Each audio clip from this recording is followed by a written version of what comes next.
How to play Patchwork, a quintessential two-player quilt making game. To win, stitch together as much of your quilt as possible while collecting the most buttons. To set up, give each player a gridded board and 5 buttons. Put the time board in the centre of the table and place the remaining buttons in a pile nearby. Place the regular patches in a circle around the board and the neutral token between the smallest patch, 1 by 2, and the next patch in a clockwise order. Lay out the special tile and place the special patches on the spaces marked on the time board. Finally, place your time tokens on the start space. The player who used a needle most recently begins. On your turn, you can either move along the time board and gain buttons, or take a patch and place it on your quilt. After the first turn, the player whose time token is the furthest behind takes a turn. If you're still at the back after taking a turn, you can take another one.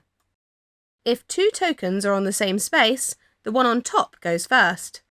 To move, simply place your token in the spot directly in front of your opponent. You gain 1 button per space moved. To take a patch, choose one of the 3 in front of the neutral token in a clockwise direction. Place the neutral token by the desired patch, take it and pay the number of buttons depicted on it before placing it onto your quilt board. You can rotate your patch any way you like, as long as it fits on the grid. Patches do not have to touch.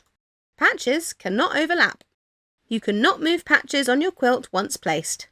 After placing a patch, move your time token along the board the number of spaces depicted on the tile.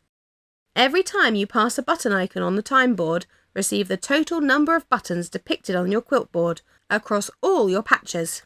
If you pass a special patch, take it and place it onto your quilt. These are the only ones that will cover a single square.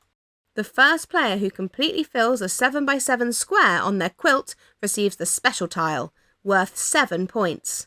The game ends when both players' time tokens reach the end of the track. Your time token stops on the last space, even if it would pass it, and you only receive buttons for how far you moved up to it. Total up all your buttons, including the special tile if you have it, and subtract 2 points for each empty space on your quilt board to get your final score. The player with the most points wins! If it's a draw, the one who reached the end of the time board first wins the game. That's Patchwork, a classic about fabrics for 2 players. Enjoy!